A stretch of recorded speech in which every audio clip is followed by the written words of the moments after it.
हुकूमत सिंध ने तहरीक इंसाफ के 263 रहनुमाओं और कारकुनों को 16 MPO के तहत 30 रोज़ के लिए नज़रबंद करने का ऐलान कर दिया है।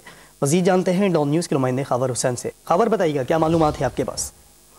जी, हुकूमत सिंध ने तहरीक इंसाफ के 263 रहनुमाओं और कारकुनान को MPO के तहत 30 रोज के लिए नजरबंद करने का फैसला किया है। महकमा दाखिला ने रात गए नोटिफिकेशन जारी किया है, जिसमें PTI के गिरफ्तार रहनुमाओं और कारकुनों को MPO के तहत 30 रोज के लिए नजरबंद करने के अहकाम जारी किए हैं।